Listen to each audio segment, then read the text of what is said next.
Au moins 63 morts dans les inondations dans le sud-est de l'Espagne. L'Espagne n'avait pas essuyé d'inondations si meurtrières depuis 1996. Au lendemain de la frappe israélienne qui a fait près de 100 morts dans le nord de la bande de Gaza, au moins 7 personnes ont été tuées dans le centre et le sud de l'enclave palestinienne. Le constructeur automobile Volkswagen va procéder à d'importantes réductions de coûts après que son bénéfice net a chuté de 64% au troisième trimestre par rapport à 2023.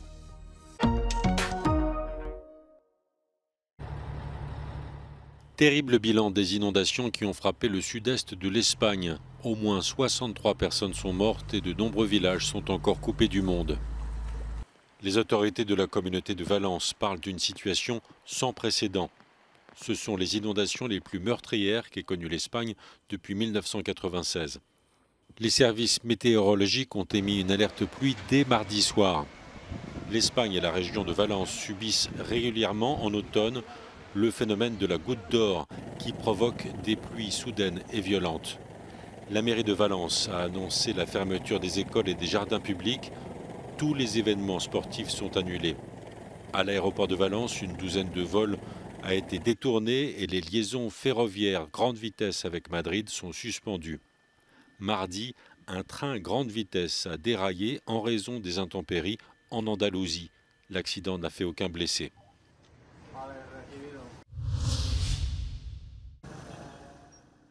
Un été meurtrier dans la capitale pakistanaise Karachi. En cause, des températures records et des fortes chaleurs ont causé la mort de nombreuses personnes.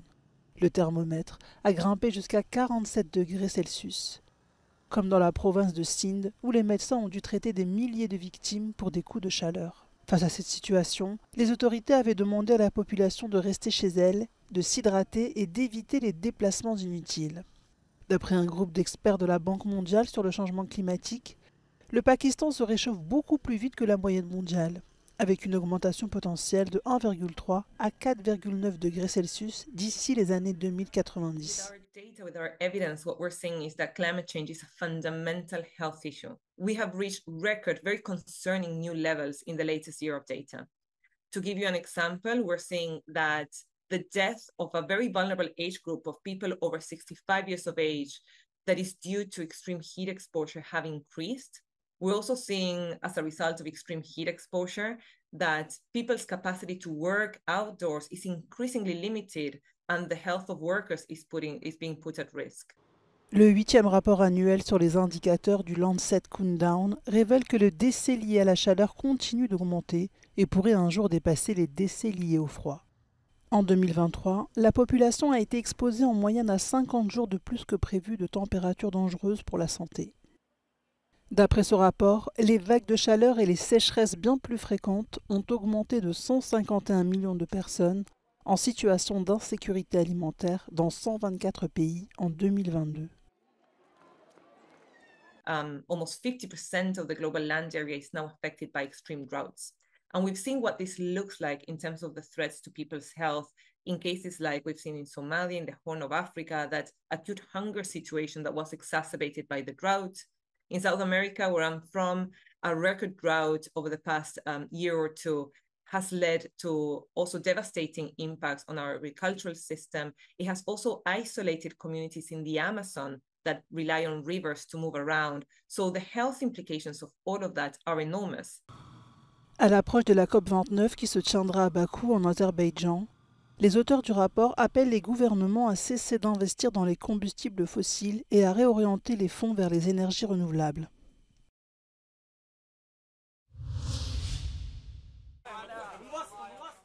Devant cet hôpital de Khan Younes dans le sud de la bande de Gaza, le balai des ambulances est incessant. Les secours transportent les blessés après une frappe israélienne qui a également causé la mort d'au moins 4 personnes, dont 2 femmes et un enfant. Les corps des victimes ont été transportés dans la morgue de l'hôpital et déposés à même le sol. Dans le centre de l'enclave à Deir el-Balah, ces Palestiniens assistent aux funérailles des victimes d'une frappe israélienne qui a fait au moins 3 morts. Ces bombardements interviennent au lendemain de la mort de près de 100 personnes dans le nord de la bande de Gaza. Une frappe meurtrière de l'armée israélienne, qualifiée d'horrible par Washington et condamnée par la France ce mercredi. Au total, depuis octobre 2023, cette guerre a fait plus de 43 100 morts, en majorité des femmes et des enfants selon un bilan du Hamas. De son côté, l'ONU estime à environ 150 000 le nombre total de morts et de blessés dans la bande de Gaza. Alors que le bilan humain ne cesse de s'alourdir et que les secours sont débordés, le secrétaire général de l'ONU, Antonio Guterres, a envoyé mardi une lettre à Benyamin Netanyahou pour demander le maintien de l'UNRWA. L'Agence des Nations Unies pour les réfugiés palestiniens a été interdite en Israël lors du vote d'un projet de loi adopté lundi à une écrasante majorité à la Knesset. C'est dans ce contexte que les pourparlers pour un cessez-le-feu ont pris fin lundi à Doha entre le chef du Mossad, le chef de la CIA et le Premier ministre qatari. Les négociateurs devraient proposer une trêve de moins d'1 mois dans la bande de Gaza. La Russie dit avoir effectué avec succès une nouvelle série d'exercices nucléaires. L'armée russe assure avoir pleinement rempli les objectifs qu'elle s'était fixés. Les manœuvres simulaient selon elle des tirs de missiles balistiques et de croisière à partir du Kamtchatka dans l'extrême-orient russe. 2 sous-marins et des bombardiers stratégiques participaient aux exercices. Vladimir Poutine veut revoir la doctrine nucléaire de la Russie et dénonce des menaces des pays occidentaux. Les manœuvres nucléaires russes ont lieu au moment où Moscou promet de réagir si les alliés de l'Ukraine permettent à Kiev d'utiliser ses missiles longue portée sur des cibles en territoire russe. De son côté, le président finlandais Alexander Stubb a profité d'une visite à Pékin pour appeler la Chine à faire pression sur la Russie. The final and fifth point I made is that it is very difficult to trust President Putin, especially when it comes to nuclear weapons.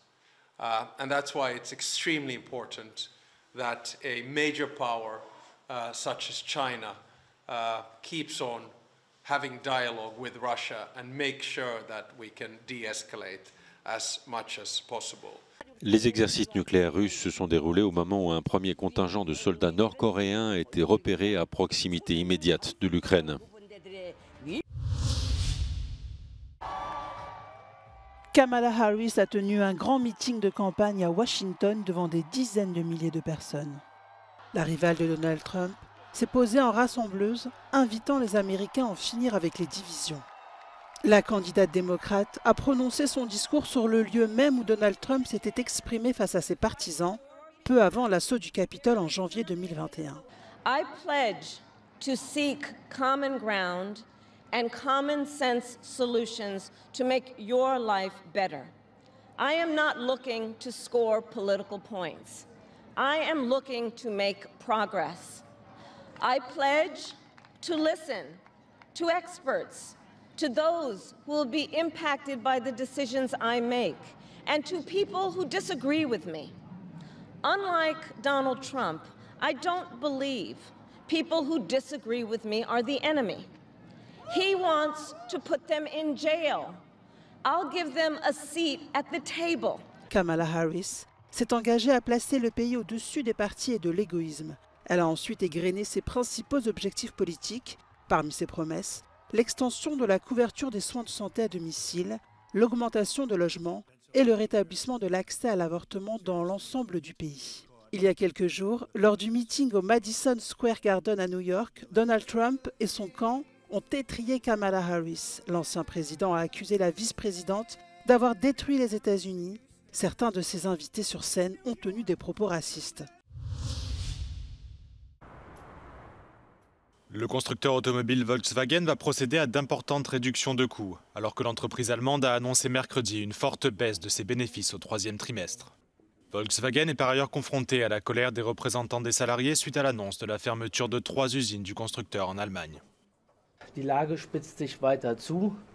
Die Entwicklung in der Automobilindustrie in Europa und besonders am Standort Deutschland betrachten wir mit Sorge. Das zeigen auch die jüngsten Meldungen unserer Wettbewerber. Das machen aber auch die rückläufigen Quartalsergebnisse der Marke Volkswagen Pkw deutlich. L'entreprise a annoncé un bénéfice net de 1,58 milliard d'euros pour la période juillet-septembre 2024, soit une baisse de 64% par rapport aux 4,35 milliards d'euros enregistrés sur la même période en 2023. Wir werden heute der IG Metall in der zweiten Verhandlungsrunde unsere Vorstellungen unterbreiten. Wir brauchen jetzt gemeinsames und konsequentes Handeln, um eine tragfähige und nachhaltige Lösung zu finden, und zwar im Sinne unserer Belegschaft und unseres Unternehmens. Volkswagen a récemment mis fin à son engagement de protection de l'emploi qui était en vigueur depuis 1994. La position de l'Allemagne en tant que leader de la production automobile est de plus en plus menacée, avec l'arrivée de nouveaux concurrents sur les marchés européens et l'évolution rapide des technologies dans le secteur. Les difficultés de Volkswagen s'inscrivent dans un contexte de ralentissement économique en Allemagne, qui a vu son PIB reculer de 0,3% en 2023.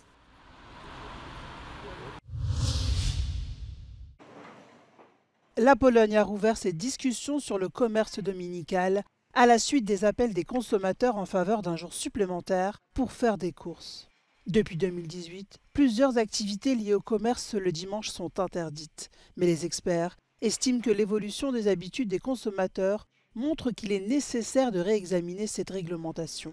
Au début de l'année, un projet de loi assouplissant les restrictions et autorisant 2 dimanches de shopping par mois a été soumis au Parlement, mais ces propositions divisent. Certains commerçants veulent leur jour de repos.